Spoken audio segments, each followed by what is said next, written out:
আমি জানি আপনি এখন আমার এই ভিডিওটাই দেখছেন, তাই সোজাভাবে কথাটা বলি। আজ আমি এসেছি একটি বাজাজ শোরুমের প্রমোশন করার জন্য। তবে আপনি নেবেন কি নেবেন না সম্পূর্ণ নিজের। তবে আজকের এই ভিডিওটা অনেকটা সহায়ক হবে আপনার সঠিক সিদ্ধান্ত নেওয়ার জন্য। এখন আমি রয়েছি আপনাদের প্রিয় মংলামারো সোনাই বাজাজ শোরুমে।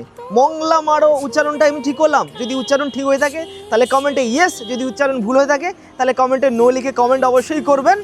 আমরা এসেছি শুভ পয়লা বৈশাখ এবং অক্ষয় তৃতীয়া উপলক্ষে সোনাই বাজাজ শোরুমে চলছে অফুরন্ত অফার। দাদা নমস্কার। নমস্কার স্যার, ভালো আছেন? খুব ভালো স্যার। আপনার শুভ নাম? চিরঞ্জিত বারিক স্যার। আমরা শুনলাম আপনাদের বাজাজ শোরুমে চলছে পয়লা বৈশাখ এবং অক্ষয় তৃতীয়া উপলক্ষে দারুণ দারুণ সব অফার, এটা কি সত্য? ঠিকই শুনেছেন স্যার, সত্য। আচ্ছা, কি কি অফার চলছে এবং কি কি গাড়ি রয়েছে এখানে? আমাদের স্যার এখানে বাজাজের সমস্ত রকম মডেল অ্যাভেলেবল এবং প্রচুর স্টকই পেয়ে যাবেন।